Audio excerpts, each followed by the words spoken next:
3 monedas de plata. Eso era todo lo que quedaba de la vida de Rosa María Salazar.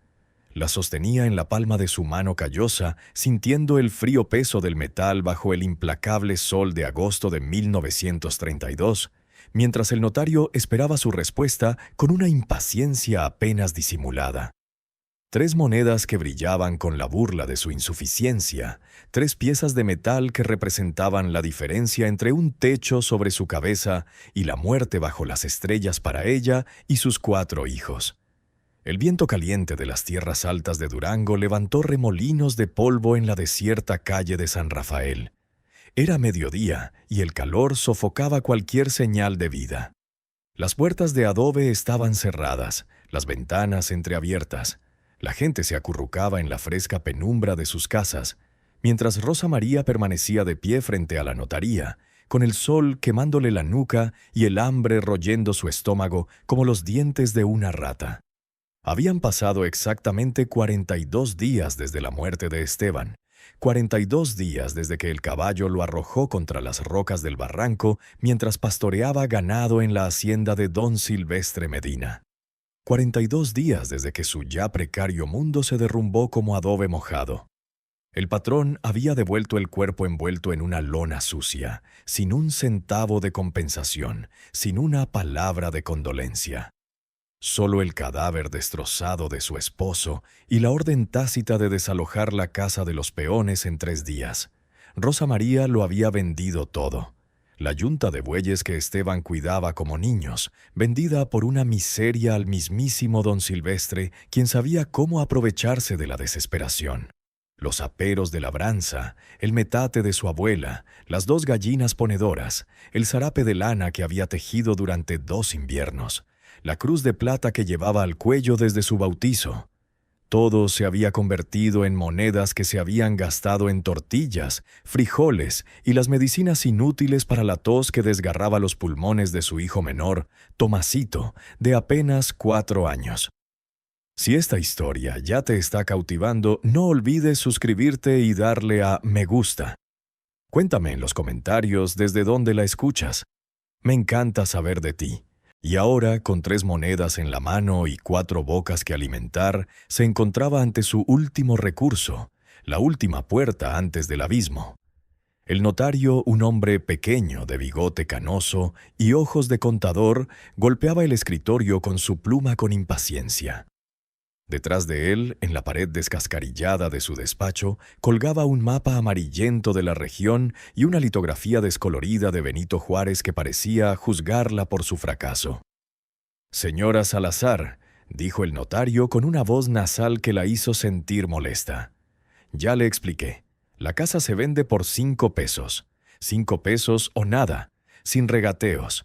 Don Próspero quiere deshacerse de ella, y, francamente, me sorprende que usted siquiera esté considerando comprarla». Hizo una pausa significativa recorriendo con la mirada el vestido raído de rosa, los pies descalzos de sus hijos, esperando afuera a la escasa sombra del alero. «Esa propiedad tiene historia». Rosa conocía la historia. Todo el pueblo la conocía. La casa en el Pinar, a 5 kilómetros del pueblo por un camino que ya nadie usaba, había pertenecido a la familia Cortázar desde antes de la Revolución. Una familia de españoles adinerados que habían explotado las minas de plata en las montañas durante el Porfiriato. Próspero Cortázar, el último heredero, un hombre de 80 años que ahora vivía en la capital con su hijo abogado, había dejado la propiedad abandonada durante décadas. Los habitantes del pueblo no hablaban de la casa en el bosque sin persignarse primero. Decían que en las noches sin luna se oían golpes bajo tierra. Decían que el último capataz que había vivido allí, un hombre llamado Urbano, había desaparecido una noche de invierno de 1898, dejando su cena humeante sobre la mesa y la puerta abierta de par en par. Nadie lo volvió a ver. Decían que su fantasma vagaba entre los pinos, buscando algo que había perdido. Decían que la casa estaba construida sobre un terreno maldito, que los Cortázar habían hecho pactos oscuros para sacarle tanto dinero a la tierra. Pero Rosa María ya no tenía espacio en su alma para el miedo a los fantasmas. Los muertos no causaban hambre. Los muertos no tosían sangre en la madrugada como Tomasito.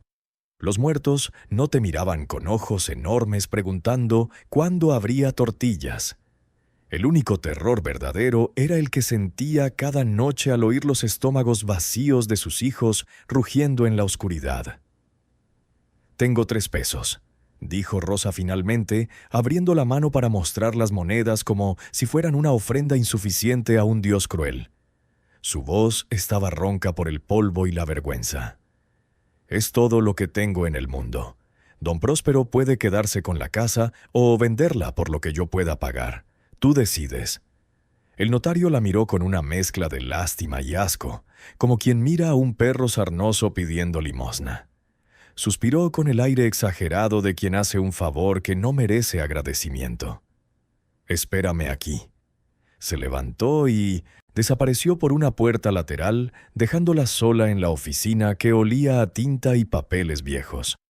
Rosa cerró los ojos. A través de la ventana sucia oía las voces de sus hijos. Mariana, la mayor, de 12 años, intentaba distraer a sus hermanos cantándoles una canción de cuna que su madre le había enseñado. Pablo, de 8 años, tosía con ese sonido seco y ya demasiado familiar. Ana, de 6, se quejaba de hambre con la brutal honestidad de los niños. Y Tomasito, el bebé, no decía nada, lo cual era peor porque significaba que ya no tenía fuerzas ni para llorar. Cuando Esteban vivía, eran pobres, pero no indigentes. Él trabajaba de sol a sol en el rancho. Ella vendía tortillas en el mercado, y juntos mantenían a flote su pequeño pero respetable bote. Pero la muerte de un hombre pobre no deja viuda, deja un problema. El terrateniente no necesitaba a una mujer con 4 hijos. El mercado no necesitaba más vendedores. El pueblo no necesitaba más bocas que alimentar. Ella se había convertido en una molestia, una carga, una vergüenza que la gente evitaba con la mirada. Lo había intentado todo. Había tocado puertas pidiendo trabajo de lavandera, de cocinera, de lo que fuera. Las respuestas siempre eran las mismas. «Lo siento, no hay nada». O peor aún, las miradas que la recorrían con un ansia distinta, ofertas indecentes susurradas con el aliento del aguardiente. Había ido a la iglesia a pedirle ayuda al padre Anselmo, quien le había dado un sermón sobre la resignación cristiana y una bolsa de frijoles apolillados que no le duraron ni 3 días. El notario finalmente regresó con un papel en la mano y la expresión de quien acaba de tomar una decisión que lo hace sentir generoso consigo mismo. Don Próspero acepta, 3 pesos. Le entregó el documento. «Firme aquí. La casa es suya, señora, con todo lo que contiene, tal como está, sin garantías ni más reclamaciones». Rosa María no sabía leer bien, pero sabía su nombre. Tomó la pluma que le ofrecían, la mojó en el tintero negro y trazó las letras con la torpeza de quien aprendió a escribir de adulta. ROSAEMANDRIASALAZAR. Su firma temblorosa en un papel que olía a humedad y encierro. El notario secó la tinta con arena, dobló el papel y se lo entregó junto con una llave grande y oxidada que sacó de un cajón. «La llave de la verja. Hace 30 años que nadie entra ahí, señora. Que Dios la bendiga». Y en esas últimas palabras había más que cortesía. Había una advertencia. Rosa tomó la llave. Pesaba como una sentencia de muerte. Colocó las 3 monedas sobre el escritorio del notario una a una. El sonido metálico marcó el fin de su antigua vida. Salió al sol cegador del mediodía, con el documento doblado pegado al pecho y la llave apretada en el puño. Sus 4 hijos la rodearon de inmediato, con sus rostros sucios vueltos hacia ella con una mezcla de esperanza y miedo. «¿Mamá?», preguntó Mariana, la única que parecía comprender la gravedad de la situación. «¿Conseguiste algo?». Rosa miró a sus hijos, esos 4 pedazos de su corazón que se le escapaban del cuerpo, y asintió. «Tenemos un hogar», dijo, y la palabra hogar sonaba más a promesa que a realidad. «Vamos a empacar nuestras cosas».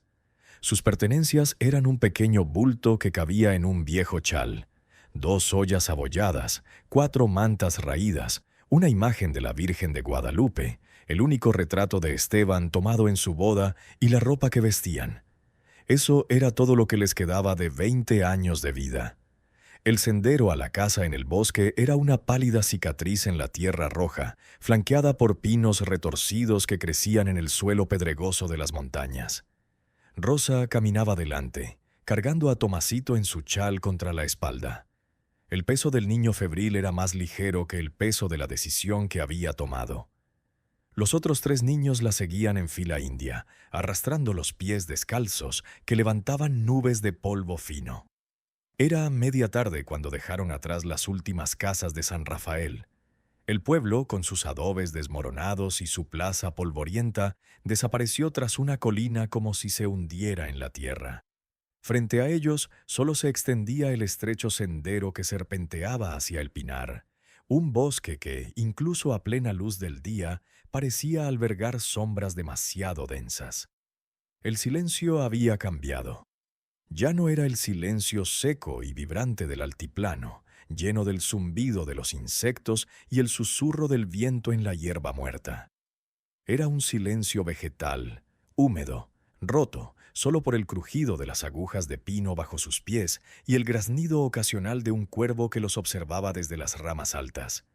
El aire olía diferente allí, a resina, a tierra oscura, a agua oculta. Era un aroma que Rosa no sabía si consolarla o inquietarla. Mariana caminaba a su lado, su pequeña pero fuerte mano aferrada a la de Pablo. La niña hacía tiempo que había dejado de ser una niña, obligada a crecer demasiado rápido por la pobreza y la muerte. Sus ojos, demasiado grandes para su rostro delgado, miraban el bosque con desconfianza. «Mamá», dijo en voz baja, como si temiera que los árboles la oyeran, «¿por qué no vive nadie aquí si hay una casa?». Era la pregunta que Rosa había estado evitando, la pregunta sin respuesta que pudiera tranquilizar a una niña de 12 años. «Porque la gente le teme a lo que no entiende», respondió finalmente, eligiendo cada palabra con cuidado. «Pero no podemos permitirnos el miedo, hija mía. El miedo es para quienes tienen otras opciones». Pablo, que había permanecido en silencio todo el camino, se detuvo de repente. «Oí a don Refugio en la tienda decir que hay almas atormentadas en esa casa, que el hombre que vivía allí desapareció y sigue vagando por ahí buscando algo». Su voz temblaba, pero también había en ella una curiosidad morbosa, típica de los niños. Rosa se detuvo y se arrodilló colocando las manos sobre los huesudos hombros de su hijo. «Pablo, mírame». El niño alzó la vista, lleno de un miedo ancestral y supersticioso. «Las almas perdidas no te matarán. El hambre sí, el frío sí, la gente de verdad que te da la espalda sí. Lo que sea que haya en esa casa, hijo, no puede ser peor que dormir bajo los árboles con el estómago vacío». El niño asintió no del todo convencido, pero lo suficientemente hambriento como para seguir caminando. Continuaron. El sendero ascendía suavemente, serpenteando entre pinos cada vez más densos. En algunos tramos las ramas se cerraban sobre el sendero, formando un túnel verde que dejaba pasar la luz del sol en círculos dorados que danzaban en el suelo. Ana, de 6 años, intentaba pisar cada círculo de luz, un juego que la distraía del cansancio y el miedo. Fue Mariana quien la vio primero. La casa apareció de repente tras una curva, como si el bosque la hubiera ocultado deliberadamente hasta el último momento. Se alzaba en un pequeño claro, rodeada por un muro bajo de piedra que se desmoronaba en varios puntos. Era más grande de lo que Rosa había imaginado. Una estructura de 2 pisos con paredes de adobe y piedra, con el techo de tejas rojas manchado de musgo y líquenes. Las ventanas eran agujeros negros, algunas con restos de contraventanas de madera podridas colgando de bisagras oxidadas. La sólida puerta principal de madera oscura estaba cerrada, custodiada por una reja de hierro forjado que mostraba diseños de parras y uvas, ahora retorcidas por el óxido y cubiertas de telarañas tan gruesas como velos. La casa no era aterradora en el sentido amenazante. Era triste. Era una estructura que antaño había sido hermosa, construida con monedas de plata y el orgullo de una familia que se creía inmortal. Pero el abandono la había reducido a un cascarón, un monumento a la vanidad humana que el bosque devoraba lentamente. Los niños se detuvieron de golpe, formando un pequeño muro de cuerpos temblorosos. Incluso Ana dejó de jugar con las luces. El silencio del lugar era total, absoluto, como si el bosque mismo contuviera la respiración. Rosa caminó sola hacia la verja. La llave oxidada en su mano le pesaba tanto como el corazón. La insertó en la vieja cerradura esperando que no funcionara, casi buscando una excusa para volver. Pero la llave hizo clic con un sonido metálico que resonó como un trueno en el silencio. La verja se abrió con un crujido de metal torturado, revelando un patio interior cubierto de maleza que le llegaba hasta las rodillas. «Quédense aquí», ordenó Rosa a sus hijos, con voz más firme de lo que parecía. Cruzó el jardín, apartando la maleza con las manos, sintiendo algo rozarle las piernas. Serpientes, arañas o simplemente su imaginación. Llegó a la puerta principal. No tenía cerradura, solo un simple pestillo. La levantó y la empujó. La puerta se abrió en la oscuridad. El olor que emanaba la golpeó como una bofetada. Aire, viciado, humedad, madera podrida y algo más, algo agrio y metálico que no lograba identificar. Entró. Sus ojos tardaron un momento en acostumbrarse. Estaba en un pasillo espacioso. El suelo era de baldosas de barro, muchas rotas o faltantes. Delante había una escalera que subía a la oscuridad del segundo piso, con los escalones cubiertos de una capa de polvo tan espesa que parecía nieve gris. A la izquierda, una puerta abierta revelaba lo que debía ser la habitación principal. Muebles cubiertos con sábanas fantasmales, carcomidos por las polillas y el tiempo. A la derecha, otra puerta, entreabierta, mostraba lo que parecía una cocina con un hogar de piedra ennegrecido por el hollín. Y en el centro del vestíbulo, justo frente a ella, había algo inesperado. Una trampilla. Un cuadrado perfecto en el suelo de baldosas, con un tirador de hierro en el centro. Era la entrada al sótano. Rosa lo miró fijamente, sintiendo un escalofrío que no provenía del aire. Esa trampilla no aparecía en ninguna historia que hubiera oído. Nadie mencionaba un sótano. La gente hablaba de fantasmas y desapariciones, pero nunca de un sótano. Oyó a Tomasito gimotear débilmente contra su espalda. El sonido de su tos la devolvió a la realidad. No había tiempo para misterios. Había tiempo para limpiar, para encender una fogata, para convertir este mausoleo en un refugio antes de que cayera la noche. Se dio la vuelta y se fue, cerrando la puerta tras ella. Los niños esperaban donde los había dejado, acurrucados como pollitos. «Pasen», dijo con voz monótona. «Ahora es nuestro hogar». La primera noche en la casa del bosque fue una batalla contra la oscuridad y el frío que descendía de las montañas con dientes gélidos. Rosa trabajó con una eficiencia nacida de la desesperación, barriendo décadas de polvo y excrementos de murciélago, quitando telarañas tan gruesas como un cordel, abriendo ventanas para dejar entrar el último aliento del crepúsculo. Encontró leña apilada en un cobertizo lateral, milagrosamente seca bajo un techo que había resistido las lluvias. Encendió el hogar de la cocina con la última leña que tenía en su atado, y el fuego prendió con una ferocidad voraz, como si la casa misma hubiera estado esperando ese calor durante 30 años. Los niños exploraron tímidamente, levantando nubes de polvo con sus pasos. Mariana encontró ollas viejas colgadas de ganchos, oxidadas pero aún utilizables. Pablo descubrió una habitación lateral llena de herramientas abandonadas. Picos, palas, cubos de madera podridos. Ana permaneció cerca de su madre, aferrada a su falda, sin atreverse a soltarla. Rosa hirvió agua en una de las ollas limpias, agua que Pablo había traído del arroyo que corría detrás de la casa, y preparó una infusión que había recogido por el camino. No tenían comida, pero al menos tenían agua caliente y un techo. Esa noche dormirían con el estómago vacío, pero dormirían secos y con un fuego para protegerse de la noche. Cuando oscureció por completo, transformando las ventanas en espejos negros que reflejaban la luz parpadeante de la estufa, Rosa reunió a sus hijos en la cocina.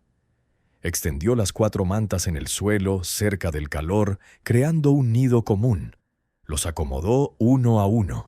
Tomasito entre ella y Mariana para abrigarlo, Pablo y Ana acurrucados a su otro lado. El agotamiento debería haberla sepultado, igual que a sus hijos, quienes se durmieron casi al instante a pesar del hambre. Pero Rosa permaneció despierta, alimentando el fuego con trozos de leña, escuchando. La casa hablaba. Crujía y gemía con una voz de madera vieja y clavos oxidados. El viento silbaba entre las tejas rotas, produciendo un sonido que a veces parecía un lamento humano. En algún lugar, una puerta mal cerrada repiqueteaba rítmicamente contra su marco.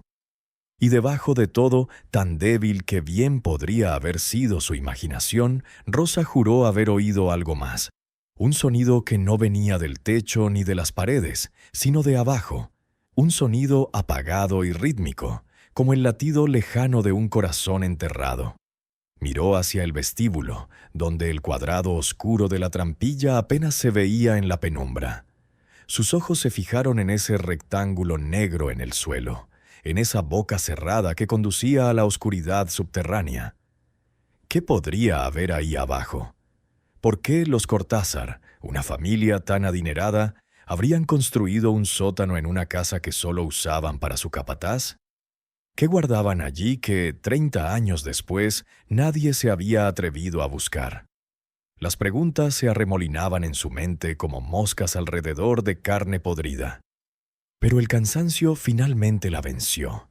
Se acurrucó junto a sus hijos, sintiendo su respiración regular, el calor de sus pequeños cuerpos, su única riqueza. Cerró los ojos y mientras se hundía en un sueño intranquilo, su último pensamiento fue la trampilla. Mañana, se dijo. Mañana tendría que bajar. Tenía que saber qué contenía la casa en sus profundidades. Necesitaba saber qué había comprado con sus últimas 3 monedas de plata. El amanecer llegó con particular crueldad. Rosa despertó rígida tras dormir en el suelo de piedra, con todos sus músculos protestando, todas sus articulaciones quejándose. El fuego se había reducido a brasas moribundas que apenas proporcionaban calor. La luz grisácea de la mañana se filtraba por las ventanas sucias, revelando con despiadada claridad la magnitud de su nueva realidad. La casa en el bosque estaba aún más desolada a la luz del día que en la penumbra del crepúsculo.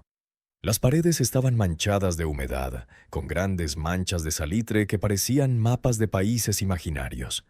El techo goteaba por varias partes, dejando charcos oscuros en el suelo de baldosas rotas. Había excrementos de animales por todas partes, ratones, murciélagos, tal vez algo más grande. El olor a encierro y descomposición era tan denso que casi se podía saborear. Pero era un techo sobre su cabeza. Y era suyo. Tomasito tosió un sonido húmedo y áspero que hizo que Rosa se incorporara de inmediato. El niño tenía calor, demasiado calor. La fiebre que llevaba semanas con él había empeorado con el frío de la noche. Al abrir los ojos, los tenía vidriosos y su respiración era un siseo débil y doloroso. Mariana ya estaba despierta, sentada con las piernas cruzadas, observando a su madre con esos ojos tan antiguos. «¿Qué vamos a comer, mamá?», preguntó sin preámbulos con la voz apagada. No era un reproche, era una pregunta práctica que requería una respuesta práctica. Rosa miró a sus 4 hijos. Pablo se rascaba una picadura de pulga en el brazo, dejándole marcas rojas.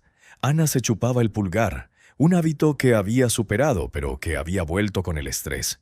Tomasito temblaba bajo la manta raída a pesar del calor de la fiebre. Todos la observaban, esperando, confiando en que ella, como siempre, encontraría la manera. «Hay nogales en el bosque», dijo finalmente, forzando un tono de confianza que no sentía. y hongos. Pablo, vienes conmigo. Mariana, quédate con Ana y Tomasito. Mantén el fuego encendido y hierve más agua. Hay un arroyo detrás de la casa. La división del trabajo era automática, forjada en años de pobreza, donde cada miembro de la familia tenía un rol. Mariana asintió asumiendo su puesto de segunda al mando con la seriedad de un soldado. Rosa y Pablo se adentraron en el bosque. La mañana era fría, el aire olía a pino húmedo y tierra. El rocío les empapaba los pies descalzos mientras caminaban entre los árboles, buscando con ojos entrenados por la necesidad. Encontraron un pino piñonero y recogieron las pocas piñas caídas que habían dejado las ardillas.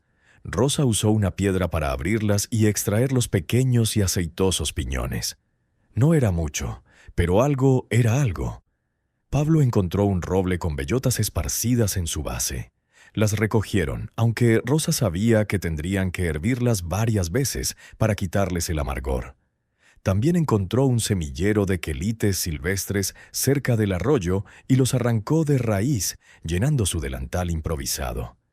Trabajaron en silencio durante 2 horas, con el estómago vacío, concentrando toda su atención en la búsqueda.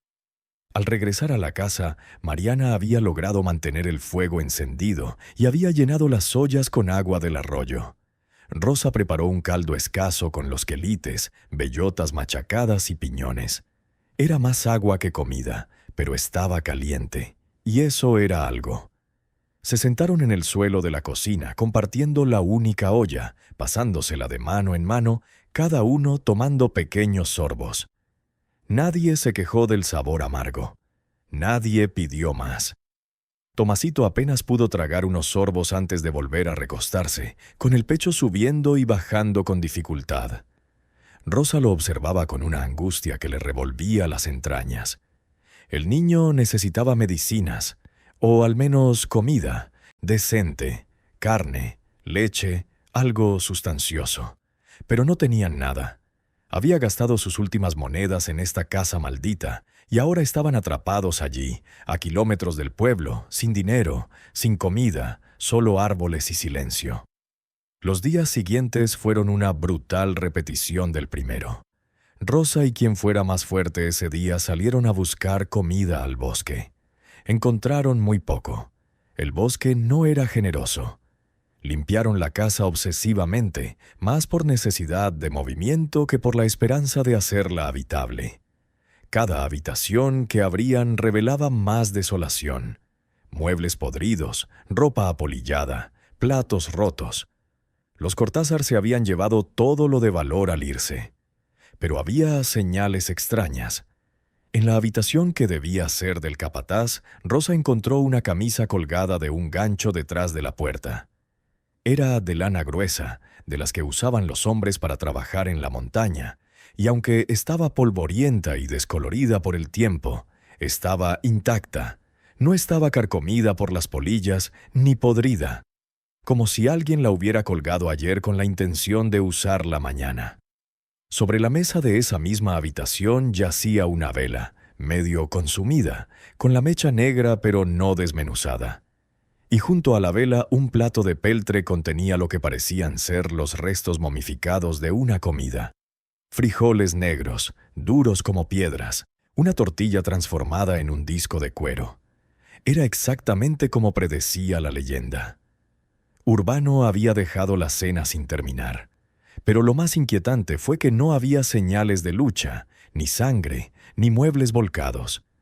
Era como si el hombre simplemente se hubiera levantado de la mesa y se hubiera ido al vacío, dejando su vida suspendida en ese instante de 1898. Pablo encontró un cuaderno en el cajón del escritorio. Las páginas estaban manchadas de humedad, pero la tinta era legible. Era un registro de trabajo lleno de fechas y números. La última anotación decía 15 de diciembre de 1898. Terminé el inventario. Todo está listo para la mudanza. Mañana sellaré el sótano como ordenó don Artemio. Que Dios me perdone. Rosa leyó la nota una y otra vez, sintiendo un escalofrío que no venía del aire. ¡Qué inventario! ¡Qué movimiento! ¿Y por qué Urbano necesitaba el perdón de Dios por sellar un sótano? La trampilla del pasillo la llamaba. Cada vez que pasaba sentía su atracción, como un imán oscuro que atraía su curiosidad. Pero el miedo la mantenía alejada. El miedo y la urgente necesidad de mantener con vida a sus hijos. No había tiempo para misterios cuando había que encontrar comida. Pero al quinto día, el estado de Tomasito empeoró drásticamente. La fiebre lo consumía. Tenía los labios agrietados y sangrantes, y la piel le ardía como carbón. Deliraba, llamaba a su padre muerto, veía cosas que no existían. Rosa lo envolvía en todas las mantas que tenían, le daba agua constantemente y le cantaba las canciones de cuna que le había cantado de bebé. Pero nada funcionaba. Esa noche, mientras sus otros hijos dormían y Tomasito gemía débilmente en sus brazos, Rosa tomó una decisión. Necesitaban ayuda. Necesitaban dinero para medicinas, para comida. Y si esta casa guardaba algún secreto, algún objeto de valor que los Cortázar habían dejado, ella tenía derecho a llevárselo. Había pagado por esta propiedad con todo lo que poseía. Lo que hubiera en el sótano era legalmente suyo. Se levantó con cuidado colocando a Tomasito junto a Mariana. Tomó la vela más larga que tenían, la única lámpara de aceite que había encontrado en la casa, y caminó hacia el recibidor. La trampilla esperaba en el centro del suelo como un ojo cerrado. Rosa se arrodilló junto a la trampilla. Las frías baldosas le perforaban las rodillas. Extendió la mano hacia el pomo de hierro sintiendo el metal áspero y oxidado bajo los dedos. El corazón le latía tan fuerte que podía oírlo en sus oídos, un tambor de advertencia que le decía que parara, que volviera con sus hijos, que enterrara el pasado. Pero la imagen de Tomasito ardiendo de fiebre, con la respiración cada vez más débil, la impulsó hacia adelante. Agarró la manija y tiró. La trampilla resistió un instante, sellada por décadas de mugre y óxido. Rosa tiró con más fuerza, poniendo todo su peso en el esfuerzo. Con un crujido de madera vieja y bisagras atormentadas, la trampilla se levantó. Una bocanada de aire viciado escapó por la abertura, un olor a tierra húmeda, metal oxidado y algo más, algo orgánico y empalagoso que le revolvió el estómago. La abertura era un cuadrado negro, de aproximadamente 1 metro de lado. Una escalera de madera descendía en la oscuridad, con sus escalones cubiertos de una capa de polvo tan espesa que parecía terciopelo gris. Rosa levantó la lámpara de aceite. Su llama parpadeaba y danzaba, proyectando una luz amarilla temblorosa que apenas penetraba unos metros en la oscuridad. El fondo no era visible. Respiró hondo, llenándose los pulmones de un coraje que no sentía, y puso un pie en el primer escalón. La madera crujió pero resistió. Bajó otro escalón y otro más, con la lámpara en alto, y la mano libre apoyada en la pared de tierra para mantener el equilibrio. La escalera tenía 12 escalones. Los contó mientras bajaba, una forma de mantener la mente concentrada y no en el pánico que amenazaba con consumirla.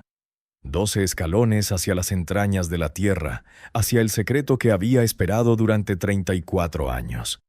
Sus pies tocaron tierra firme. Levantó la lámpara. No era un sótano, era una cámara. Una habitación excavada en la tierra y reforzada con vigas de madera y paredes de piedra. El techo era bajo, apenas a centímetros de su cabeza, sostenido por gruesos postes que olían a creosota y humedad. El espacio era más grande de lo que esperaba, quizá de 5 por 5 metros, con el aire tan denso y viciado que cada respiración le suponía un esfuerzo. Pero lo que la dejó paralizada no fue el tamaño de la cámara, sino lo que contenía. Contra la pared del fondo había cajas.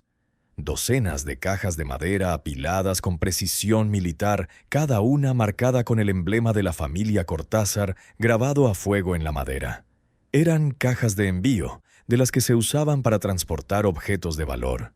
Y junto a las cajas, cubiertas con lonas pesadas y manchadas de moho, había bultos de formas irregulares.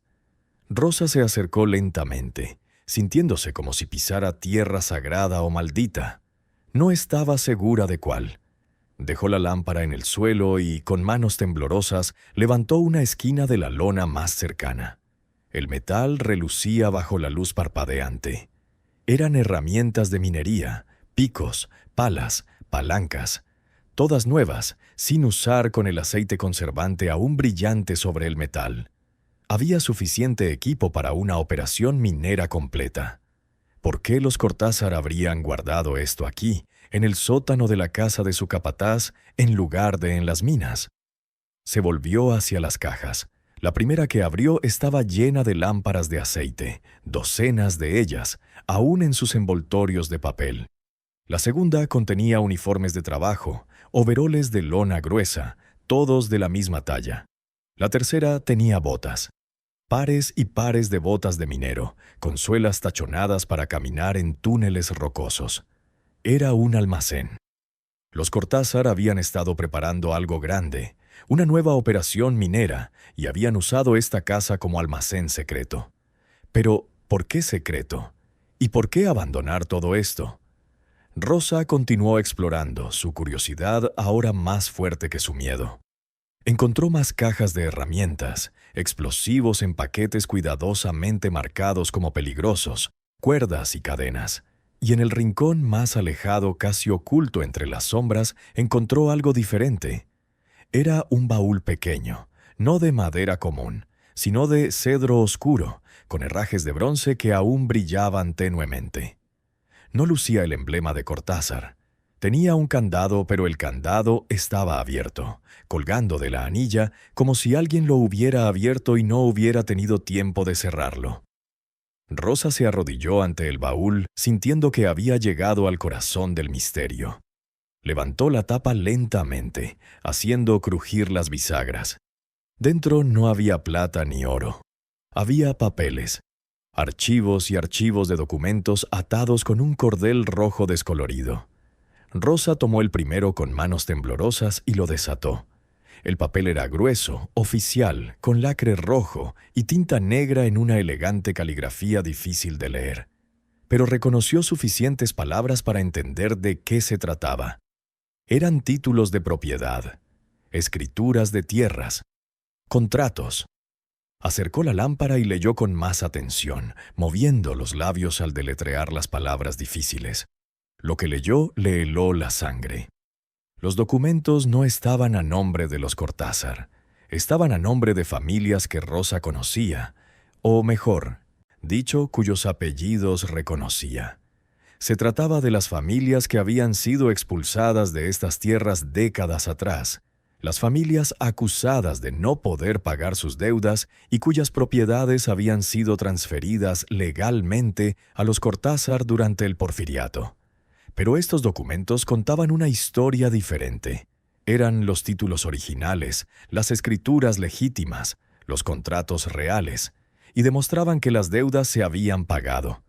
Demostraban que las transferencias habían sido falsificadas. Mostraban firmas que no coincidían, sellos duplicados, testigos que habían testificado bajo coacción. Los Cortázar no habían comprado estas tierras, las habían robado, y estos documentos eran la prueba. Rosa sintió que el suelo se movía bajo sus rodillas. Esto no era un simple almacén de equipos de minería, era una bóveda criminal. Los Cortázar habían ocultado allí la evidencia de su enorme fraude, manteniéndola a buen recaudo, pero enterrada, lista para ser destruida si fuera necesario. Y Urbano el capataz, el pobre hombre que había desaparecido tras escribir «Que Dios me perdone», había sido el último en ver todo esto. La última anotación de su diario decía que tenía que sellar la bodega. Quizás había entendido lo que contenía. Quizás su conciencia no le había permitido completar la tarea. ¿Lo habían matado? ¿Había huido? ¿O simplemente no había podido vivir con el peso de lo que sabía? Rosa continuó buscando en el baúl. Bajo las escrituras encontró otra capa de documentos. Estos eran diferentes, más personales. Eran cartas, correspondencia entre Artemio Cortázar, el patriarca de la familia, y un hombre llamado Eulalio Hernández, quien al parecer era el notario que había ayudado a falsificar las escrituras. Las cartas eran explícitas. Hablaban de precios por servicios de falsificación. Mencionaban amenazas contra las familias que se negaran a venderse. Una carta en particular le provocó náuseas a Rosa. Artemio escribió: «El problema de la familia Mendoza está resuelto. La casa se quemó como acordamos. No habrá más quejas». Rosa recordaba vagamente la historia. Los Mendoza eran una familia numerosa que vivía en el valle al sur de San Rafael. Su casa se incendió una noche, matando a 5 de ellos. Se decía que fue un accidente, una vela volcada. Pero esta carta sugería algo más siniestro. Los Cortázar no eran solo ladrones, eran asesinos. Y ahora Rosa, esta pobre viuda que solo había querido un techo para sus hijos, era la guardiana de su secreto más terrible. Rosa permaneció arrodillada en aquel sótano frío y húmedo, rodeada de evidencias de décadas de crímenes, sintiendo el peso de lo que había descubierto caer sobre ella como una montaña. Las cartas temblaban en sus manos, no por debilidad, sino por la furia que comenzaba a arder en su pecho, reemplazando poco a poco al miedo. Estas familias, los Mendoza, los Salinas, los Herrera, los Gutiérrez, todos, los apellidos que vi en las escrituras, habían sido destruidos por la avaricia de un hombre y la complicidad de un sistema corrupto. Sus tierras fueron robadas, sus hogares incendiados, sus vidas arruinadas o acabadas, y los Cortázar construyeron su imperio de plata sobre esos mismos cimientos. Pero los tiempos habían cambiado. La revolución había llegado y se había ido, barriendo muchas de las antiguas injusticias. Las leyes agrarias habían intentado devolver la tierra a la gente. Pero sin pruebas, sin documentos, ¿qué podían hacer los descendientes de aquellas familias desposeídas? Nada.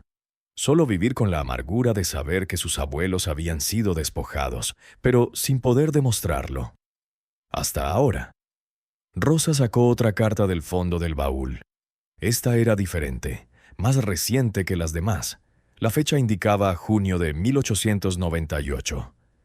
Era de Artemio Cortázar a su hijo mayor, Próspero, el mismo Próspero que ahora vivía en la capital y que le había vendido esta casa por 3 pesos.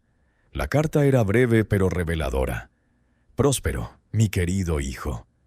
La situación se está poniendo peligrosa. El gobierno de Díaz está bajo presión y corren rumores de que la reforma agraria es inminente. He ordenado a Urbano que traslade todo el material confidencial al sótano de la casa en el bosque. Nadie va allí. Las supersticiones locales son nuestra mejor protección. Cuando pase la tormenta política recuperaremos los documentos y los destruiremos. Mientras tanto, permanecen a salvo bajo tierra. Confío en tu discreción. Tu padre. Rosa comprendió entonces toda la historia. Artemio había previsto problemas. Había ocultado las pruebas de sus crímenes, esperando un momento seguro para destruirlas. Pero murió, probablemente durante la revolución, antes de poder completar su plan. Y Próspero, ahora viviendo en la capital, lejos de San Rafael, simplemente abandonó la casa, confiado en que nadie se atrevería a entrar por miedo a las leyendas. Y había funcionado durante 34 años. Hasta que una viuda desesperada con 3 pesos y 4 hijos hambrientos ya no pudo darse el lujo de temer. Rosa volvió a atar los archivos con cuidado, con las manos firmes. Sabía lo que tenía que hacer. Estos documentos eran más valiosos que la plata. Estos documentos podían cambiar vidas, podían devolver la dignidad a familias que habían vivido durante generaciones en la vergüenza del despojo. Y lo más importante para ella en ese instante, estos documentos representaban poder. Poder sobre Próspero Cortázar. Poder que podía traducirse en medicina para Tomasito, alimento para sus hijos, un futuro que no se tratara simplemente de sobrevivir día a día. Pero ese poder conllevaba un terrible peligro. Si Próspero descubría que ella había encontrado los documentos, ¿qué haría? Los Cortázar ya habían matado antes para proteger sus secretos. Un hombre que había incendiado una casa con 5 personas dentro no dudaría en deshacerse de una viuda y sus hijos si amenazaban todo lo que había heredado. Rosa recorrió el sótano con la mirada. El equipo de minería, las herramientas nuevas, los explosivos, todo esto representaba una inversión enorme. ¿Por qué los Cortázar nunca habían venido a recuperarlo? Porque recuperar el equipo significaría arriesgarse a que alguien descubriera el baúl. El costo del equipo era menor que el costo de la exposición. Tenía que pensar. Tenía que ser inteligente. No podía presentarse en el pueblo con esos documentos y proclamar la verdad. La estructura de poder que había protegido a los Cortázar durante décadas aún existía. El notario actual probablemente era hijo o sobrino del Eulalio Hernández de las Cartas. El alcalde le debía favores a la familia. La verdad, sin poder para respaldarla, era solo ruido. Necesitaba ayuda. Necesitaba aliados. Pero más importante aún, necesitaba asegurarse de que, si algo le sucedía, la verdad no muriera con ella. Tomó una decisión. Seleccionó cuidadosamente los documentos más importantes. Las escrituras robadas de las familias más prominentes, las cartas que demostraban claramente la participación de Artemio en delitos específicos, incluyendo el incendio de la casa de los Mendoza. Las envolvió en un trapo limpio que encontró entre las herramientas y lo ató con una cuerda. Dejó el resto de los documentos en el baúl, cerrándolo con cuidado. Era su seguro. Si algo salía mal, si Próspero intentaba algo, al menos las pruebas permanecerían allí, esperando a ser descubiertas por alguien más. Subió las escaleras del sótano, apretando el fajo de documentos contra el pecho, igual que había llevado a Tomasito el día que llegaron. Cerró la trampilla y la cubrió con la alfombra raída que había encontrado en la sala. No era gran cosa, pero al menos no era evidente que alguien hubiera estado allí abajo. La casa estaba en silencio. Sus hijos aún dormían. Rosa estaba sentada junto al fuego moribundo, alimentándolo con más leña, y a la luz creciente del fuego desenvolvió los documentos y los volvió a leer, esta vez más despacio, memorizando nombres, fechas y detalles. Estos papeles eran su arma, pero necesitaba saber exactamente cómo y cuándo usarlos. Un disparo mal calculado podría destruirla incluso antes de herir a su objetivo. Mientras el amanecer comenzaba a filtrar su luz grisácea por las ventanas, Rosa tomó una decisión. No iría al pueblo todavía. Primero necesitaba que Tomasito se recuperara. Necesitaba que todos sus hijos recuperaran fuerzas. Y necesitaba un plan, no solo para desenmascarar a los Cortázar, sino para asegurar que su familia sobreviviera a las consecuencias. Porque ahora sabía con fría y absoluta certeza que había comprado algo más que una casa maldita por 3 pesos de plata. Había comprado una guerra. Y los Cortázar, al descubrir lo que ella sabía, vendrían a reclamar lo que creían suyo. Vendrían con todo el peso de su dinero, su influencia y su historial de violencia. Pero Rosa ya no era la mujer que había huido del pueblo cabizbaja y con el corazón roto. Había descendido al infierno de aquel sótano y emergió con el único tesoro que importaba: la verdad. Y la verdad, cuando se maneja correctamente, podría destruir imperios. Si esta historia te tiene al borde del asiento, asegúrate de suscribirte y activar las notificaciones para no perderte ninguna historia como esta. Tu apoyo significa todo para mí. El 7º día en la casa del bosque trajo una visita inesperada. Rosa estaba en el arroyo detrás de la casa, lavando la única muda de ropa que tenían sus hijos, cuando oyó el sonido de cascos de caballos acercándose por el sendero. Se quedó paralizada, con las manos sumergidas en el agua helada, el corazón latiéndole con fuerza en las costillas como un pájaro enjaulado. Nadie vino a esta casa. Nadie. Corrió hacia la casa, rozando las piedras del camino con los pies descalzos. «Mariana», susurró con urgencia al entrar, «esconde a tus hermanos en la trastienda. No hagas ruido. Pase lo que pase, no salgas». Mariana, percibiendo la gravedad del tono de su madre, reunió a Pablo, Ana y Tomasito sin hacer preguntas. Los condujo a la habitación más alejada, la que había pertenecido a Urbano, cerrando la puerta tras ellos. Rosa apenas tuvo tiempo de esconder el paquete de documentos bajo el colchón podrido de su habitación antes de que el jinete llegara al patio. Salió al porche, secándose las manos mojadas en la falda, esforzándose por aparentar calma mientras su mente daba vueltas. El hombre que desmontó era joven, de unos 25 años, vestido con ropas elegantes que contrastaban marcadamente con el entorno agreste. Pantalones de montar ingleses de lana, botas de cuero relucientes, chaqueta a medida. Pero lo que más impresionó a Rosa fue su rostro. Tenía los mismos ojos fríos y grises que había visto en el retrato de Artemio Cortázar que colgaba en la sala, medio devorado por la humedad. «¿Señora Salazar?», preguntó el hombre quitándose el sombrero con una cortesía que no le llegó a los ojos. Su voz era cortés, pero tenía un tono de acero, el de alguien acostumbrado a la obediencia. «Soy Edmundo Cortázar, nieto de don Artemio y sobrino de don Próspero. Vengo de la capital». Rosa sintió que el suelo se movía bajo sus pies, pero mantuvo la compostura.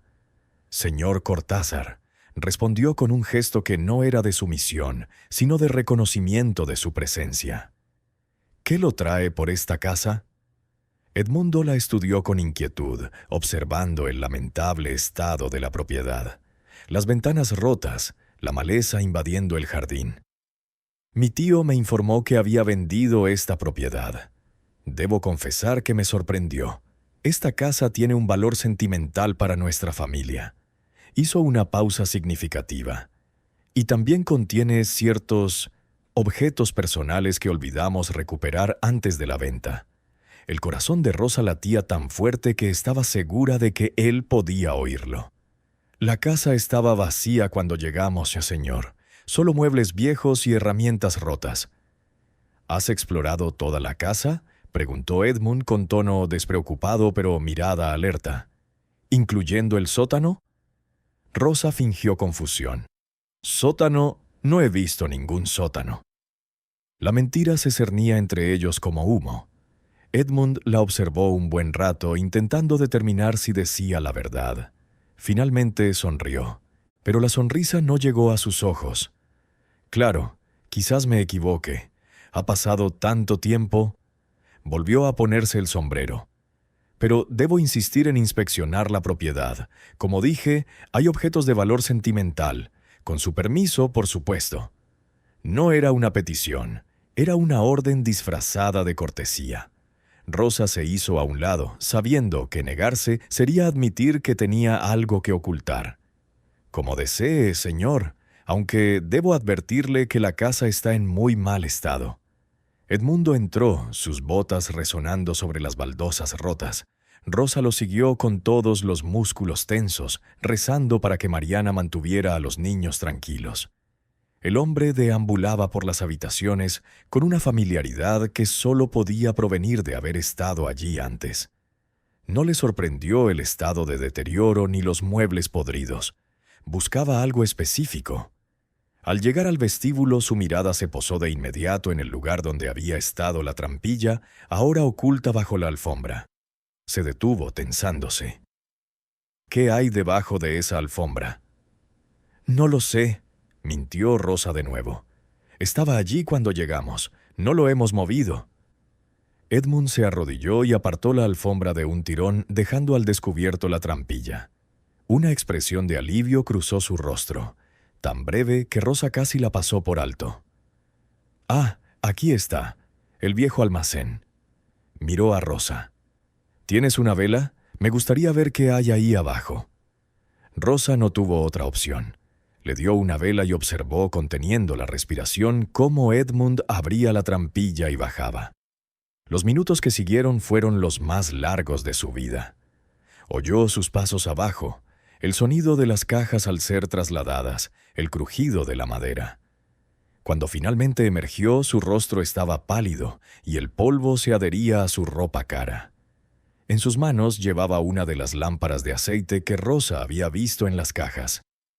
Solo equipo de minería viejo, dijo con voz cuidadosamente neutral. Nada de valor. Pero sus ojos la escrutaron con renovada intensidad, buscando indicios de conocimiento. Rosa mantuvo su expresión de ignorancia campesina. Como le dije, señor, todo estaba así cuando llegamos. Edmundo dejó la lámpara en el suelo. Señora Salazar, debo hacerle una pregunta directa. ¿Ha encontrado algún documento en esta casa? ¿Papeles antiguos? ¿Cartas? ¿Escrituras? La pregunta directa la tomó por sorpresa. Rosa dudó solo un segundo, pero fue suficiente. Edmund lo vio. Entrecerró los ojos. Si hubiera encontrado algo así, dijo Rosa lentamente, eligiendo cada palabra con cuidado. ¿Valdría algo? Mis hijos tienen hambre, señor. El más pequeño está enfermo. Necesito medicinas que no puedo pagar. El silencio que siguió fue denso y peligroso. Edmund la observó con una nueva comprensión. La comprensión de que esta mujer no era la campesina ignorante que fingía ser. Era más inteligente. Era peligrosa. Los viejos documentos familiares no servirían de nada para nadie más que para nosotros, dijo finalmente. Pero entiendo su situación. Si encontrara esos documentos y me los diera, estaría dispuesto a compensarla generosamente. Digamos, 100 pesos. Es mucho dinero. 100 pesos. Era una fortuna. Era medicina para Tomasito, comida para meses, ropa nueva. Pero Rosa sabía que también era un soborno por su silencio. Y si aceptaba ahora, sin saber exactamente qué poseía, estaría vendiendo su única arma por una fracción de su valor. «Es muy generoso, señor», dijo con cautela. «Pero, como le dije, no he encontrado ningún papel, solo polvo y ratones». La frustración se reflejó en el rostro de Edmundo. «Señora Salazar, seré franco con usted. Si existen ciertos documentos relacionados con antiguas transacciones de tierras, serían malinterpretados en estos tiempos revolucionarios. Podrían causar problemas innecesarios a familias que simplemente cumplieron con las leyes de su época, pero también podrían causar graves problemas a cualquiera que los posea sin comprender su contexto. ¿Entiende? Fue una amenaza apenas disimulada. Rosa la sintió como un cuchillo en la garganta. «Lo entiendo perfectamente, señor». Edmund la miró fijamente un buen rato intentando decidir si creerla o no. Finalmente suspiró.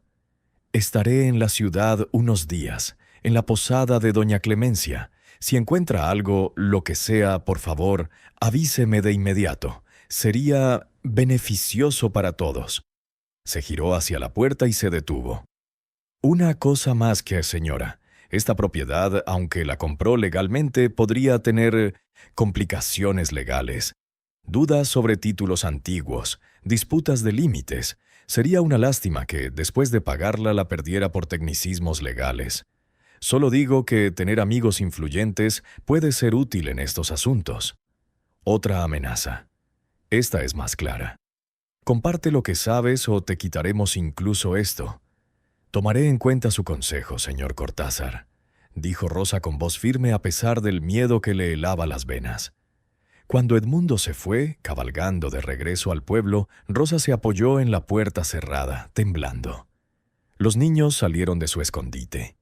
Tomasito tosía débilmente en los brazos de Mariana.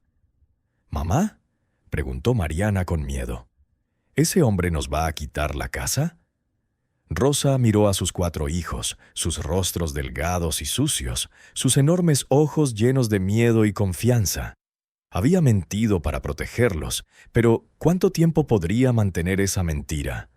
Edmund regresaría, y si no encontraba lo que buscaba, tomaría medidas más drásticas. Necesitaba moverme rápido. Esa noche, después de acostar a los niños, Rosa sacó los documentos de su escondite y los estudió de nuevo a la luz del fuego. Necesitaba ayuda, pero ¿de quién? El alcalde estaba en el bolsillo de los Cortázar. El notario era pariente del hombre que había ayudado a falsificar las escrituras. El sacerdote era anciano y frágil, más interesado en mantener la paz que en buscar justicia. Pero un nombre seguía apareciendo en las escrituras robadas: Mendoza. La familia que había perdido no solo sus tierras, sino también a 5 miembros en el incendio. Si alguien tenía motivos para odiar a los Cortázar tanto como ella ahora, esos eran los Mendoza. Rosa recordaba vagamente a un Mendoza que vivía en las afueras de San Rafael, don Jacinto Mendoza, un hombre mayor que trabajaba como herrero. Se decía que era el último de su linaje, que había sobrevivido al incendio solo porque estaba en el pueblo esa noche emborrachándose. Al amanecer, Rosa dejó a Mariana a cargo de nuevo y caminó los 5 kilómetros hasta el pueblo, con el paquete de documentos escondido en su chal. Encontró la herrería de don Jacinto en las afueras, una choza de adobe con techo de hojalata bajo la cual colgaban herraduras y herramientas. Don Jacinto era un hombre de 60 años, ancho de hombros y encorvado por el trabajo, con manos como garrotes y ojos hundidos por haber presenciado demasiado sufrimiento. Cuando Rosa apareció en su puerta pidiendo hablar en privado, la miró con recelo, pero la dejó entrar. «Don Jacinto», empezó Rosa sin preámbulos, pues no tenía tiempo para la diplomacia. «Sé que su familia perdió sus tierras hace 40 años, y sé que el incendio que mató a sus padres y hermanos no fue un accidente». El hombre se puso rígido y apretó el mazo. «Esas acusaciones son peligrosas, señora». «No son acusaciones», dijo Rosa abriendo el paquete. «Son hechos». Le mostró las escrituras originales a nombre de Mendoza y luego la carta de Artemio ordenando el incendio. Los Cortázar le robaron sus tierras y asesinaron a su familia, y se quedaron con las pruebas. Don Jacinto leyó los documentos con manos temblorosas. Las lágrimas comenzaron a rodar por sus mejillas curtidas. 40 años de rabia y dolor reprimidos finalmente encontraban validez. «¿Dónde encontraste esto?», susurró. «En la casa que me vendieron los Cortázar, la casa del bosque». Rosa se sentó frente a él. «Pero no vine solo a causarle dolor, don Jacinto. Vine a proponer una alianza. El nieto de Artemio está en la ciudad ahora. Sabe que estos documentos existen. Vendrá por ellos, y cuando lo haga, vendrá con violencia. Solo juntos podemos usar esta evidencia para algo más que nuestra propia destrucción». «¿Qué propones?» «Aquí hay escrituras de al menos 10 familias desposeídas. Si las reunimos todas, si vamos juntos a la capital, no al alcalde corrupto, sino directamente al gobernador, con pruebas irrefutables de fraude y asesinato, los Cortázar no podrán silenciarnos a todos. Su poder es grande, pero no infinito». Don Jacinto la miró con una mezcla de esperanza y duda. «No quedamos muchos Mendoza, solo yo y mis 2 sobrinos. Pero los Salina, los Herrera, los Gutiérrez, muchos siguen vivos. Si les mostramos esta evidencia...» «Tenemos que actuar rápido», interrumpió Rosa. «Edmundo Cortázar me dio unos días, pero no creo que espere tanto. Y mi hijo está muy enfermo. Necesito resolver esto antes de que sea demasiado tarde». Don Jacinto asintió lentamente. «Puedo llamar a las familias. Mañana por la noche. Aquí. Pero, señora Salazar...» Hizo una pausa, mirándola con renovado respeto. «¿Sabe que al hacer esto se declara enemiga de los hombres más poderosos de la región? ¿Que podría costarle la vida?» «Mi esposo ya murió», dijo Rosa simplemente. «Mis hijos se mueren de hambre. No tengo nada que perder excepto el futuro de mis hijos. Y ese futuro vale cualquier riesgo». Rosa regresó a la casa del bosque con esperanza por primera vez en semanas. Pero esa esperanza se desvaneció en cuanto cruzó el umbral y vio a Mariana llorando, con el rostro desfigurado por el terror. «¡Mamá! Tomasito no se despierta». Rosa entró corriendo en la habitación. Su hijo menor yacía en el suelo, su pequeño cuerpo inmóvil, respirando tan superficialmente que apenas le movía el pecho. La fiebre lo había consumido tanto que su piel era translúcida y las venas azules se veían debajo como mapas del infierno. «¿Cuánto tiempo lleva así?», preguntó Rosa, alzando al niño en brazos, sintiendo su peso aterradoramente ligero. Desde esta mañana, sollozó Mariana. Intenté darle agua, pero no la traga. ¿Mamá se va a morir? La pregunta golpeó a Rosa como un puñetazo. Miró el rostro de su hijo, ese pedazo de su alma, y supo con fría certeza que sin medicina, sin médico, Tomasito no vería el amanecer. Pero el médico costaba dinero, y ella no tenía dinero. Solo tenía documentos que Edmundo Cortázar pagaría 100 pesos para recuperar. La tentación era una serpiente enroscada en su garganta. 100 pesos. Suficiente para el médico, para la medicina, para la comida. Su hijo podría vivir. ¿Qué les importaba la justicia a las familias que llevaban décadas muertas comparada con la vida de su propio hijo? Pero entonces miró a Mariana, a Pablo, a Ana. Si cedía ahora, si vendía esos documentos, ¿qué vida les esperaba? Seguirían pobres, desposeídos, sin tierra, sin futuro. Y las familias Mendoza, Salinas, Herrera, todas seguirían viviendo con la injusticia, con la mentira de que sus antepasados habían sido débiles o incompetentes cuando en realidad habían sido víctimas del crimen organizado. Rosa cerró los ojos, abrazando a Tomasito contra su pecho. La decisión más terrible que puede afrontar una madre. Salvar a un hijo o salvar el futuro de todos. Y entonces, en ese momento de agonía, oyó voces afuera. Muchas voces. Miró por la ventana rota y vio que no estaba sola. Don Jacinto había venido. Y había traído a todos.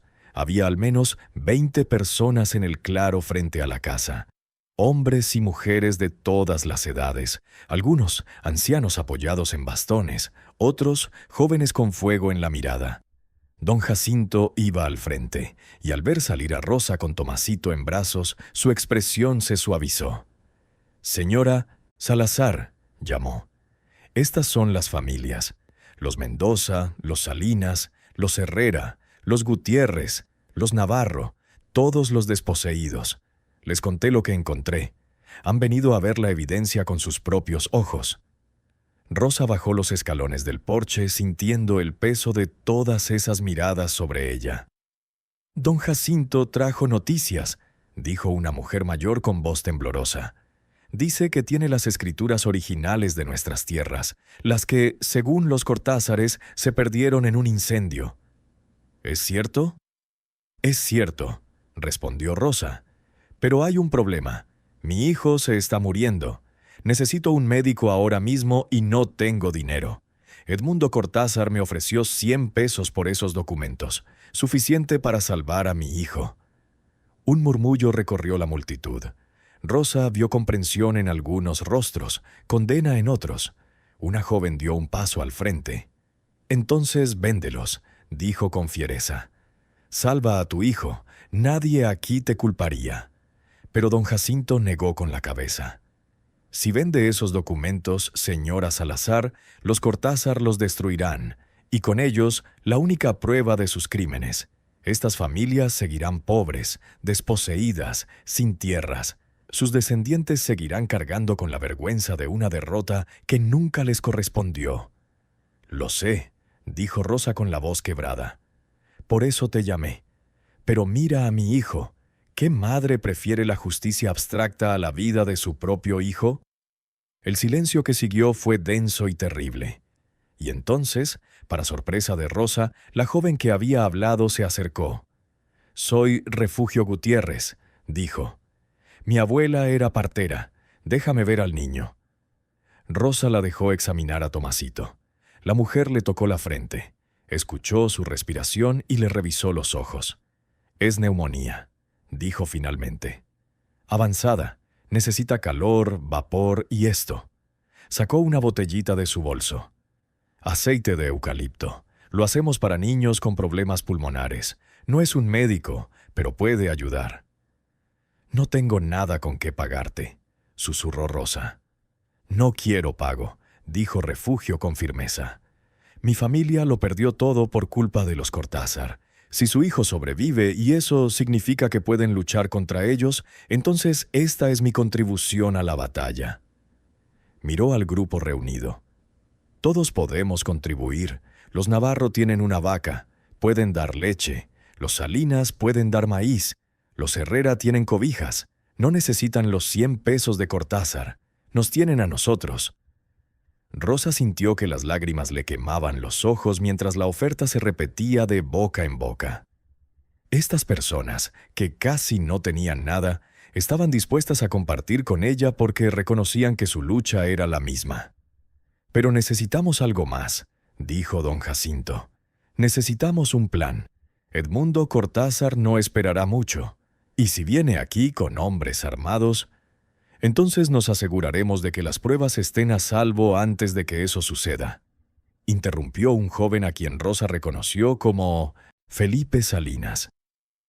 «Podemos hacer copias de los documentos más importantes, repartirlas entre varias familias.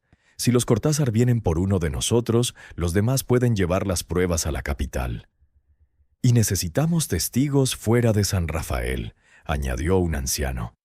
«Alguien en la capital que sepa lo que tenemos, que pueda presionarlos si nos pasa algo. Un periodista, quizás, o un abogado que trabaje en reformas agrarias». Rosa escuchó mientras el grupo planeaba, sintiendo una fuerza colectiva que nunca antes había conocido. No estaba sola.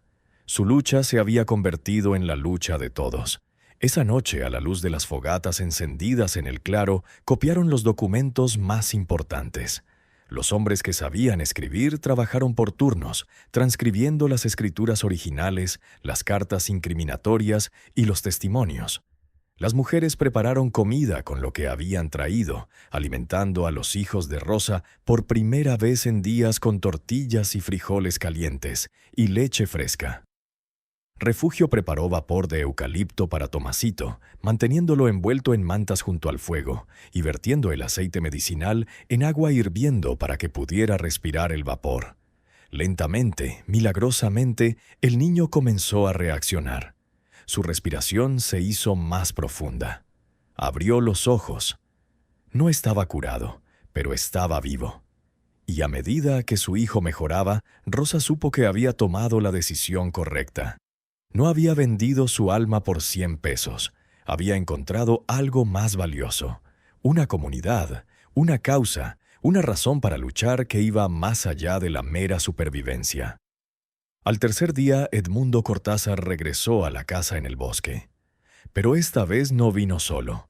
Traía a 4 hombres armados, pistoleros de rostros severos y mirada fría, claramente contratados para intimidar. Pero encontró el claro abarrotado. Las familias desposeídas seguían allí, acampadas alrededor de la casa como un ejército silencioso. Cuando Edmund y sus hombres salieron del sendero del bosque, se encontraron con un muro de cadáveres. Don Jacinto dio un paso al frente. «Señor Cortázar», dijo con voz de acero envuelta en cortesía. «Qué sorpresa volver a verlo tan pronto, y con amigos». Edmund miró a su alrededor. Su antigua confianza se desvaneció ante la multitud silenciosa. «¿Qué es esto? ¿Una especie de reunión?» «Es una vigilia», respondió don Jacinto. «Estamos cuidando a la señora Salazar y a sus hijos. Su hijo menor ha estado muy enfermo. Como buenos vecinos, vinimos a ayudar». Hizo una pausa pensativa.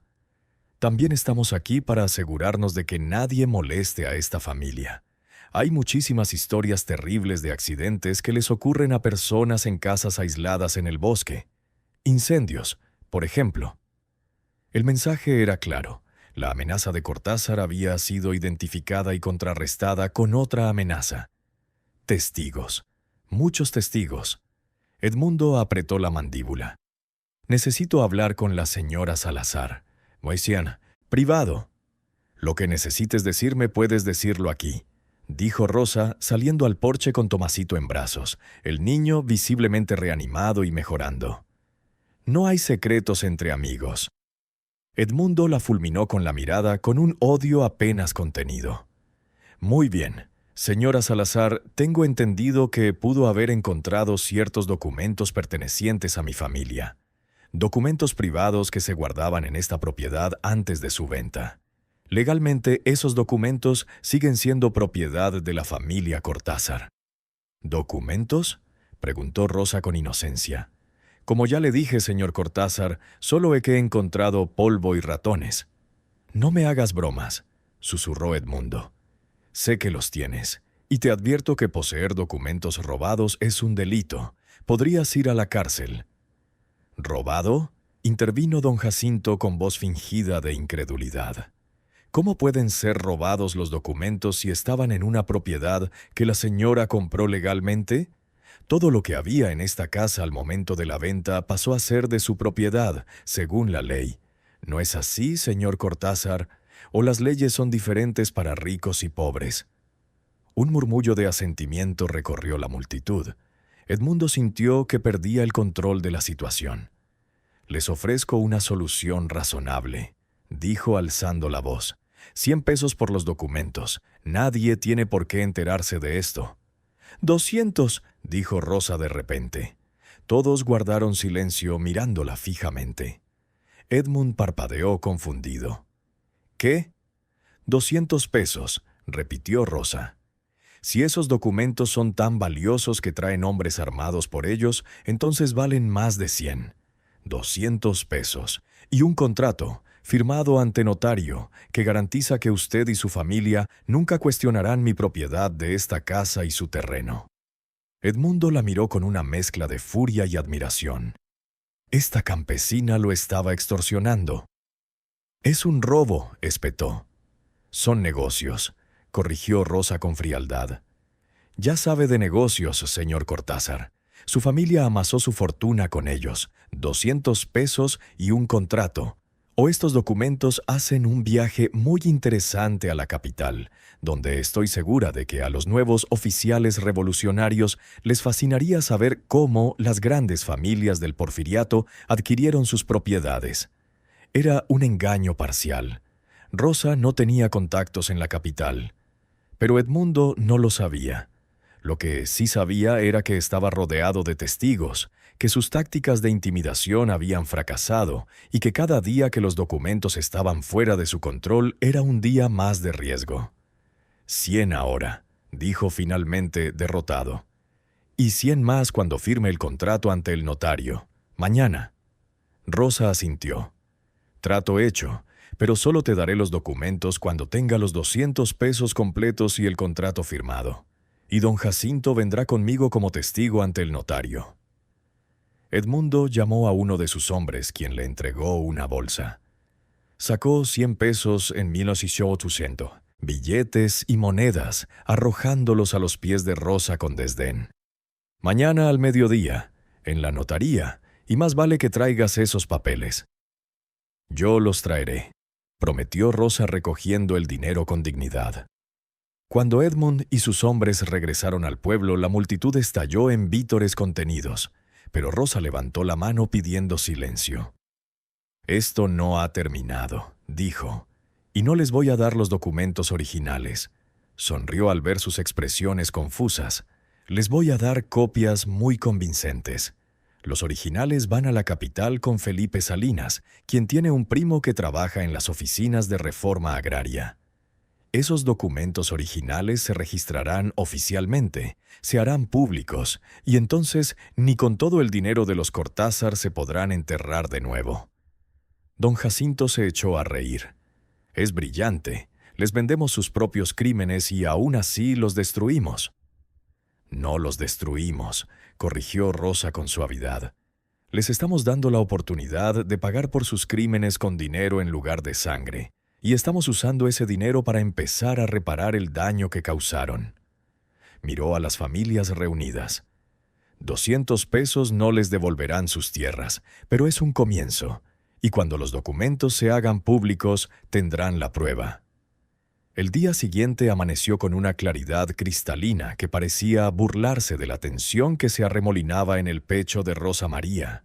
Se vistió con su ropa más limpia, es decir, la menos remendada, y se trenzó el cabello con manos que se negaban a temblar. Había sobrevivido a la muerte de su esposo, al hambre y al descenso a ese sótano maldito. Sobreviviría a esto también. Mariana la ayudó a prepararse, comprendiendo sin palabras la gravedad de lo que su madre estaba a punto de hacer. «Mamá», dijo la niña mientras Rosa guardaba el paquete de documentos copiados en su chal. ¿Y si es una trampa? ¿Y si intenta hacerte daño? Rosa ahuecó la cara de su hija, viendo en esos ojos ancianos la mujer en la que Mariana se estaba convirtiendo. Por eso estarán don Jacinto y 20 personas más. Los Cortázar están acostumbrados a trabajar en la oscuridad. Hoy traemos luz. El camino a San Rafael se sintió diferente esta vez. Rosa no se escabullía hacia el pueblo cabizbajo y con la vergüenza ardiendo en las mejillas. Caminaba erguida, flanqueada por don Jacinto a un lado y Refugio Gutiérrez al otro. Detrás de ellos venía una procesión de 15 personas. Representantes de todas las familias desposeídas, todos vestidos con sus mejores galas a pesar de su pobreza, todos con expresiones de tranquila determinación. La gente del pueblo los miraba fijamente al pasar. Las ventanas se abrían, las puertas se agrietaban. Los susurros los seguían como el viento entre el trigo. Rosa sentía sus miradas, sentía las preguntas formándose. ¿Qué era esto? ¿Por qué las familias más pobres marchaban juntas como soldados a la batalla? La notaría se encontraba en la plaza principal. Su pintura descascarada y su puerta deformada eran testimonio de décadas de corrupción menor llevada a cabo a la luz pública. Edmundo Cortázar ya estaba allí, paseándose frente al edificio como un animal enjaulado. Sus 4 pistoleros se apoyaban contra la pared, intentando parecer despreocupados, pero sin engañar a nadie. Cuando Edmundo vio acercarse la procesión, su rostro se ensombreció. «Dije tú y don Jacinto, no un desfile». «Esta gente tiene asuntos en el pueblo hoy», respondió Rosa con calma. «Es día de mercado. Qué casualidad que viniéramos todos a la vez». Su voz tenía la suficiente burla como para herir. El notario, un hombre delgado y nervioso llamado Velázquez, quien en realidad era sobrino del Eulalio Hernández de las Cartas, apareció en la puerta. «Señor Cortázar, señora Salazar, pasen, por favor. Tengo el contrato preparado». «Pasaremos todos», anunció don Jacinto, y antes de que nadie pudiera protestar, todo el grupo entró en la pequeña oficina, llenándola a rebosar. Ya no había espacio para la intimidación privada, ni para amenazas susurradas. Todo ocurriría delante de testigos. Las manos de Velázquez temblaban mientras extendía el contrato sobre su escritorio. Rosa lo leyó lentamente, siguiendo las palabras con el dedo, consciente de que Edmundo la observaba con furia apenas contenida. El contrato era claro. A cambio de unos documentos familiares guardados en la propiedad, Rosa recibiría 200 pesos y una garantía irrevocable de que la familia Cortázar jamás le impugnaría la propiedad de la casa y el terreno. «Es aceptable», dijo Rosa. Se volvió hacia Edmundo. «¿Los 100 pesos restantes?» Edmundo arrojó una segunda bolsa sobre el escritorio con tanta fuerza que hizo tintinear las monedas. Rosa las contó metódicamente, ignorando su mirada fulminante. Cuando estuvo satisfecha, le hizo un gesto a don Jacinto, quien sacó el paquete de documentos copiados de su abrigo. Edmundo los arrebató, desatando el fajo con dedos temblorosos. Sus ojos recorrieron los papeles, comprobando su autenticidad. Rosa contuvo la respiración. Las copias eran buenas. Felipe Salinas tenía una mano excelente para copiar. Pero, ¿pasarían una inspección minuciosa? Durante un largo rato Edmundo leyó en silencio. Luego sus hombros se relajaron ligeramente. «Son ellos», dijo, aunque su voz tenía un matiz de duda. «¿Todos?» «Todos los documentos que estaban en el maletero», dijo Rosa, lo cual era técnicamente cierto. Los originales efectivamente estaban todos en el maletero. «Firma el contrato», ordenó Edmundo al notario.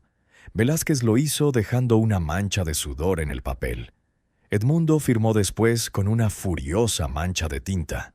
Luego Rosa, formando cuidadosamente cada letra de su nombre como el primer día, pero esta vez con orgullo en lugar de desesperación. El notario selló el documento haciéndolo oficial. «Listo», dijo en voz baja. Edmundo enrolló los documentos copiados y se los metió bajo el brazo. Miró a Rosa con una mezcla de odio y respeto reticente. «Es usted más lista de lo que parece, señora Salazar, pero la inteligencia puede ser peligrosa. Espero que lo entienda». «Entiendo que mis hijos cenarán esta noche», respondió Rosa, «y que tenemos un hogar legal que nadie puede quitarnos. Eso es todo lo que necesito entender». Edmundo se abrió paso entre la multitud y montó a caballo. Sus pistoleros lo siguieron. Mientras se alejaban, Rosa sintió que la tensión en la sala se desvanecía como una fiebre. Refugio soltó una carcajada. Don Jacinto le dio una palmada en el hombro. Incluso el notario pareció aliviado de que hubiera terminado. Pero Rosa lo sabía mejor. Esto no había terminado. Apenas comenzaba. 3 días después, Felipe Salinas regresó de la capital con una noticia que corrió como la pólvora por San Rafael. Los documentos originales se habían registrado en la Oficina de Reforma Agraria. Un funcionario comprensivo, víctima él mismo de las expropiaciones porfirianas, se había interesado personalmente. Se estaba abriendo una investigación sobre las adquisiciones de tierras de la familia Cortázar. Se estaban considerando cargos penales. El escándalo estalló con la fuerza de un volcán enterrado que finalmente encuentra salida. Los periódicos de la capital publicaron extractos de las cartas de Artemio. La historia del incendio de la casa de los Mendoza, latente durante 40 años, resurgió con nuevas pruebas de incendio provocado y asesinato. Otras familias de la región presentaron sus propias historias de la depredación de Cortázar, envalentonadas por el ejemplo de Rosa. Próspero Cortázar, el anciano patriarca de la capital, lo negó a través de sus abogados. Pero los documentos eran irrefutables. Edmundo huyó a Estados Unidos, llevándose la riqueza líquida que pudo rescatar. Las minas de Cortázar fueron confiscadas por el gobierno. Sus tierras ilícitas fueron redistribuidas a las familias a las que les habían sido robadas. Don Jacinto Mendoza, a sus 60 años, finalmente recibió la escritura de su propiedad ancestral. Lloró como un niño al tenerla en sus manos. 40 años de dolor y rabia finalmente se transformaron en algo cercano a la paz. Las demás familias también recibieron justicia, aunque para muchas llegó demasiado tarde. Sus abuelos habían muerto y sus recuerdos de la tierra se habían convertido en cuentos. Rosa usó sus 200 pesos sabiamente. Medicinas para Tomasito, quien se recuperó lenta pero completamente. Comida para que sus hijos recuperaran sus fuerzas, y el resto lo ahorró, sabiendo que tener una casa no significaba nada si no se podía mantener. La casa en el bosque se convirtió en algo inesperado, un símbolo. Otras familias desposeídas la visitaron, deseosas de ver el lugar donde la desesperación de una viuda había destapado los crímenes de un imperio. Rosa los recibió a todos, compartiendo lo poco que tenía, porque comprendía que la pobreza creaba un vínculo más fuerte que la sangre. 6 meses después, una fría mañana de diciembre, Rosa estaba en el claro frente a su casa, viendo salir el sol entre los pinos. Tomasito jugaba a sus pies, sano ahora con su risa como campanillas. Mariana ayudaba a Pablo y Ana con sus quehaceres. Los niños estaban más fuertes, con la mirada menos angustiada. La casa seguía siendo vieja, seguía dañada, seguía atormentada por su historia. Pero era suya. La había comprado con 3 monedas de plata y la había pagado con una valentía que desconocía. Don Jacinto llegó con una propuesta. Las familias desposeídas querían aunar recursos para crear una cooperativa que les ayudara a reconstruir lo robado. Querían que Rosa ayudara a liderarla. No por su educación ni por su riqueza, sino porque había demostrado que la negativa de una persona a aceptar la injusticia podía derribar gigantes. Rosa contempló la casa que guardaba su terrible secreto desde 1898. La casa que le había costado la vida a un capataz y le había devuelto la suya a Rosa María Salazar. Pensó en Urbano, el hombre que escribió «Que Dios me perdone» antes de desaparecer en la historia. Quizás había huido en lugar de cumplir la orden de Artemio de sellar el sótano para siempre. Quizás su fantasma vagaba por estos bosques, no atormentado, sino con la esperanza de que alguien encontrara lo que había dejado atrás. «Te ayudaré», le dijo Rosa a don Jacinto, «pero con una condición. Le pondremos a la cooperativa el nombre de Urbano, el hombre que no pudo destruir la verdad». Al estrecharse la mano para firmar el acuerdo, Rosa sintió que el peso del pasado finalmente se le quitaba de encima. Había descendido a la oscuridad y había recuperado la luz. Se había enfrentado a monstruos y había descubierto que solo eran hombres. Había elegido la justicia por encima de la supervivencia y había descubierto que, a veces, aunque fuera imposible, se podían tener ambas cosas. La casa en el bosque permanecería en pie durante generaciones, un monumento no a la avaricia de la familia Cortázar, sino a la negativa de una viuda a dejarse destruir por ella. Y cuando le preguntaban a Rosa María Salazar cómo había derrotado a una de las familias más poderosas de la región, sonreía y respondía con sencillez: «Gasté mis últimas 3 monedas en una casa, y me devolvieron todo». Gracias por escuchar hasta el final. Si esta historia te conmovió, compártela con alguien que necesite recordar que la esperanza existe incluso en los momentos más oscuros. Suscríbete si aún no lo has hecho, y nos vemos en la próxima historia.